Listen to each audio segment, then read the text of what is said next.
know, I just can't wait to get out of this bed. Because as long as I'm in bed, I think it's still a dream. You're going to be out of here tomorrow, I promise. And you're going to be home, right where you belong. And I mean home, not Margo. I know where my home is. My home is with the father of my baby boy. Hey, now, wait a minute. Suppose it's a baby girl. Suppose it's twins, one of each, or triplets, or quintuplets. Now, come on, April, give me a break. We only have one extra room, remember? And one salary now. 2 salaries. I don't plan on giving up my job. Well, sooner or later, you know, you're going to have to quit. Right, but pregnant women do not have to stop working. I will take my leave of absence when the time comes, but I've already told Margo she's not losing an assistant. She is gaining a granddaughter. Oh, speaking of Margo, I felt so bad. She was so upset when I told her about Elliott. She was upset. I was upset.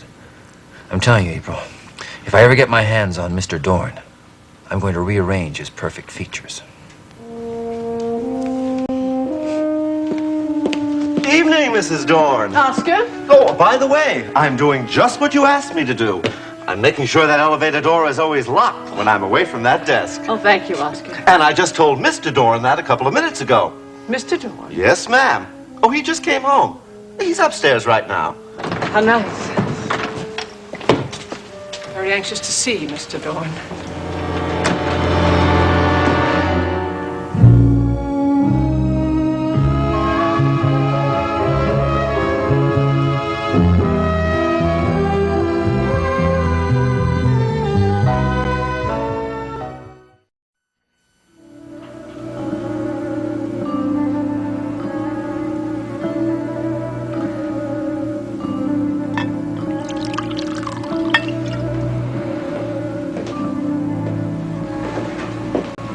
Hello, darling. Fortifying myself. Do they still call it Dutch courage? What do you need courage for, Elliott? That's obvious, isn't it? For being a naughty boy, for staying out all night. Oh, I see. Well, are you ready for my feeble explanation? Go ahead. Well, I must warn you, it's not very ingenious. That just proves it's genuine. Well, I fell asleep. Oh. That's right. I had one drink too many with one of my customers at the Unicorn. Before I knew it, I was passed out in my own office. Woke up the next morning. You can't imagine how seedy a nightclub looks in the early hours of the morning. Yes, and of course, telephones don't work in the daylight. Well, I thought things are so easily misconstrued over the phone that I'd better see you in person. But then again, I didn't want to disturb you at the studio, so I waited till this evening. Aren't you omitting one small detail? What? Do you want to know where I was a good part of last night and a good part of this morning? Where? Monticello General Hospital, where my daughter is. She sustained a rather mysterious injury last night, or maybe it wasn't so mysterious. Yes. Yes, I was coming to that part. By all means, don't let me delay you. Well, Margo, I'm sure April has told you a highly melodramatic version of what happened here. And I'm sure the injury to her head couldn't have helped her imagination in any way. One doesn't think very well when one has a headache, does one? Well, how is she? Well, how nice of you to ask. Well, she's fine. It turns out it was only a slight concussion. I'm very glad to hear that. It's bad enough that your daughter has another ailment. Yes, extreme prejudice. Against yourself? Yes, Margo. Against me. Margo, I've always hesitated to tell you about this because I know how you feel about your daughter, but April has some very wrong ideas about me. There was one afternoon, for example, a few months ago, when she came in here and saw what she thought to be an intimate scene between me and Sarah, for heaven's sake. Which was nothing of the kind, of course. Of course. And ever since then, her imagination did the rest, and she's been convinced I was the devil. Aren't you going to take that ridiculous thing down, Margo? No, Elliott, please continue the story about Sarah. I find that fascinating. Well, I'm sure April must have told you that, too. Sarah was here last night. Oh, no, April didn't tell me. Oscar did. It seems Sarah didn't bother sneaking in through the basement. I must say that is to her credit. She didn't have to sneak in, Margo. She came by invitation. Well, expecting, of course, that neither I nor April would be here. Oh, that was mandatory. She wouldn't discuss this matter with anyone else present. Which matter? The jewelry, Margo. I'm sure you must have seen your stolen jewelry back on the bar last night. Yes, I did, on the bar, yes. Wow. How do you think they got here? Sarah brought them back. Oh. Sarah was the one responsible for the robbery at our apartment. Really? Yes! I suspected her for months. But I had no real proof, you know. I always thought it was too easy, you know, for the burglars to get into this apartment. Even the police said it was an inside job, didn't they? Yes, so they did. Well, it was. The burglars were friends of Sarah. Well, I had no real proof. And she wouldn't admit a thing, of course, but I kept after her until she was frightened enough to return the jewelry. Oh, my goodness, that was so clever of you, Elliott. Well, of course, I promised her we wouldn't press charges. That was part of the deal. Well, at least you have your stolen jewelry back. I thought that would be a wonderful surprise, Margo. Only you were the one that was surprised by April being here. April got it wrong, Margo. April is so obsessed about me. She has so many suspicions of me that she saw once again what she thought was an intimate scene once again. And you felt you had to attack her? I didn't attack her. I said some nasty things to her, but I certainly didn't attack her. I was very annoyed at her nosiness. I can't remember exactly what I said. You didn't threaten her. You didn't threaten to throw her off that terrace. Of course not, Margo. And when she tried to escape from you, wasn't that because she was terrified? She was hysterical. There's an enormous difference, Margo. Margo, look, please, don't let the hysteria of a meddling busybody spoil what we have between us. No. Elliott, I just want to know one thing. Did you see April when she fell and hurt herself? Well, I saw her fall, but I realized at once it wasn't serious. Oh, my, that's amazing. Because you see, the intern that came and took her to the hospital didn't know how serious it was. He wasn't even sure she would live to get to the hospital. Margo, come on. No, what you did was walk into that elevator. You walked into that elevator and left what could have been a dying girl lying there on the floor, and you went to your precious nightclub and you drank yourself into a stupor, and then 24 hours later you come back here and tell me this carefully contrived story. Margo, I knew you'd be home any minute and you would take care of her. Oh, you are a liar. Now, Margo. Now, I've always known you were a liar, and I decided that I could live with that. I also suspected you were a thief. Now, Margo, I decided I could live with that, too. But now I know you're a coward.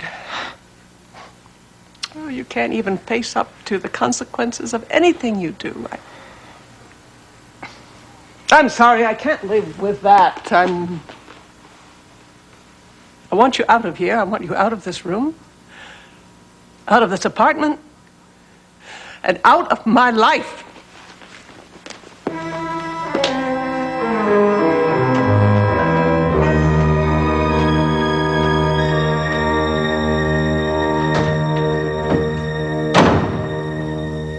Now, you know I don't mind you working. I just want to make sure that you are very careful with our little girl. I will be very, very careful with our little boy. How's that? Open up. Hey, Steve. How are you? Congratulations. I heard the news first thing this morning. Thank you very much. Hey, how about me? Please, oh, right here, gently, gently, gently. Congratulations. Thank you. Did you come all the way down here just to give me that little peck on the cheek? No, as a matter of fact, I came down here for another reason. Well, what is it? Well, I wanted to know whether April would like to press charges of assault against Elliott Dorn.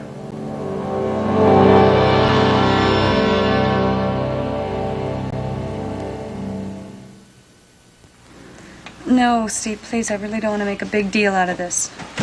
Well, from what I heard, he was responsible. No, it was really my fault. I don't believe that I was in any real danger from Elliott. April, even if it was only a threat of physical violence which caused your injury, you do have a case against Elliott Dorn. Well, to my way of thinking, the worst thing he did was just to walk away and leave you there. Steve, look, if I press charges against Elliott, a lot of very ugly things would come out that would hurt Margo very deeply. And as far as I'm concerned, I think the fact that she's married to that man is bad enough. Yeah, you do have a point there. I just really want to forget about the whole thing, okay? Really, I just want to go home with my husband and be alone. You know, just the two of us. For about 6 months anyway. I really envy you two. You really got it made. No, I mean, I don't mind some talk about the curse on Mansion of the Damned. I mean, after all, it is a good publicity hook. But I'm telling you, it's getting out of hand right now. Come on, Owen. You can't be really concerned about I am concerned about Trent Archer. it. Your leading man? Well, you met him at the party, didn't you? Oh, yeah. Yeah, I met him at the party. He's very handsome. Maybe a little bit of a ham, huh? Listen, there's enough ham in him to make sandwiches for everyone in this restaurant. But he's a name, and at least he's not asking an exorbitant salary. Well, then what's the problem? I'll tell you, he's a believer. Oh, yeah? Oh, he believes in everything. He believes in astrology and numerology and ESP and flying saucers and witches and all. I mean it. Nervous type. Yeah, I'm getting more nervous by the minute. Well, then, you think he might quit? That and the fact that he might transmit some of this nervousness to other people. Like your wife, for instance. Well, Nola's doing a pretty good job of pretending that she isn't affected by all this. Because she knows that I might change my mind about making the movie, you know? You really think she's concerned about the movie's curse? Well, she might get worried enough to find a remedy, and Nola knows only one kind of nerve medicine. Oh, God. Sometimes I wish I'd never started this project, I tell you.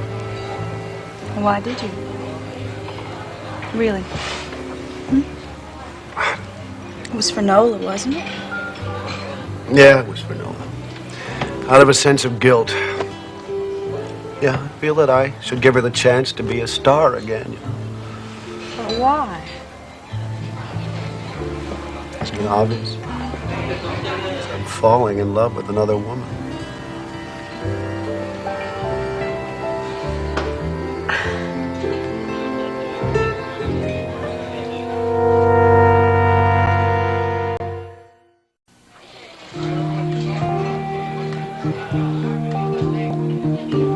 Owen, I don't know what to say to you.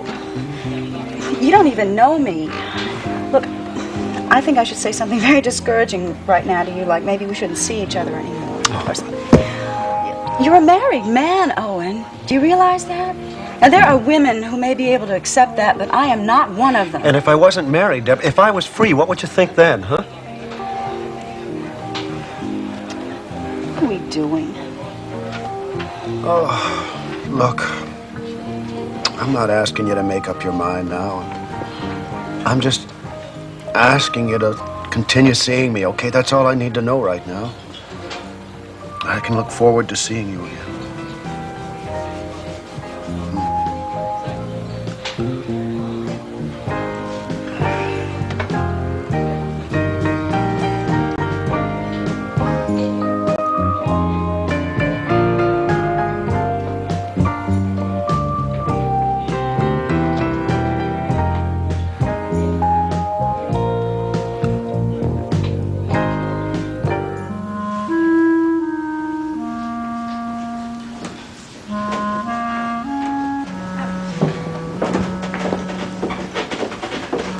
Hey, aren't you the ingenue? I am the co-star. Will you put that away? Great shot. Hey, what's this box? Oh, I don't know. Something Eddie had arranged to be delivered out here from California. The cover says Mrs. D. Hooks, Brian. Hooks, that's the name of the screenwriter page. That's the guy that was killed when he was thrown off that horse. The devil in the form of a horse. Used to be reference material. They're all books. Huh. The Satanic Bible. Spells and Sorcery. Let's see what this is.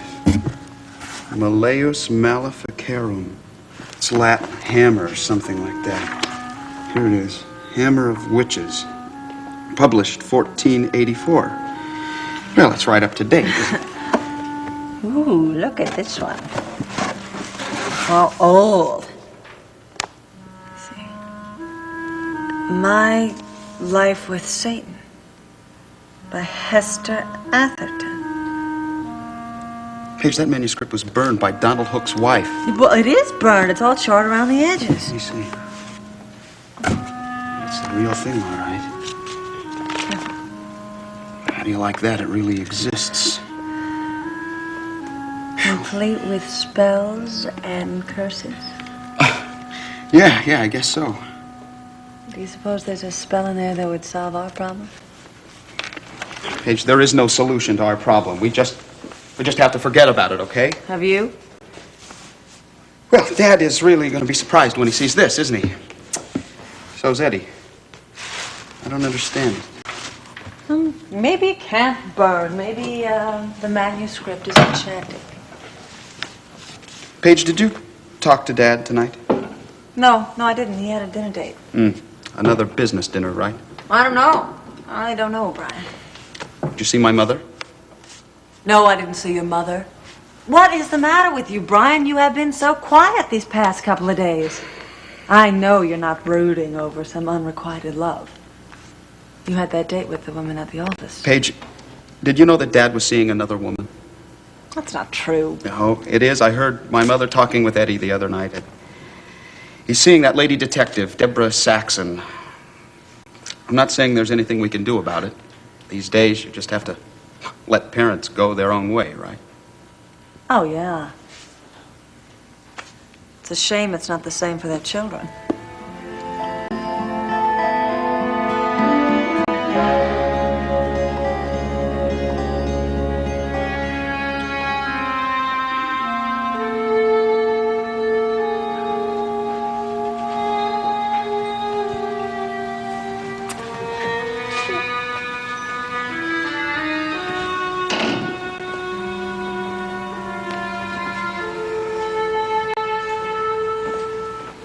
Well, hello. Hi. How was your dinner? Oh, it was all right. Did you get anything accomplished this time? No, not really. Say, where's Eddie? There's some things that we have to talk about. There are things that we should talk about, Owen. Such as what? Well, what is it you discuss at your business dinners? I'd enjoy hearing about that, I'm sure. Oh, no. Bore you to tears. No, I don't think so. I think I get a great deal of pleasure out of your kind of business dinner. The kind that includes kisses for dessert.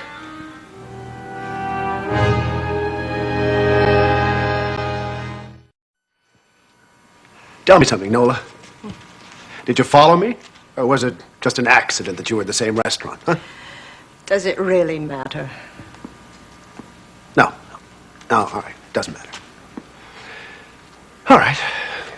Whatever you want to say, go ahead and say it. I did lie to you. There are times when lies are better than the truth. Is that supposed to be a disarming remark? No, it's just a statement of fact. I wanted to have dinner with Deborah Saxon. Obviously, I couldn't tell you about it, so I had to make up this mythical business dinner. It was not honest, but it was necessary. And this dinner date was necessary? To me, yes.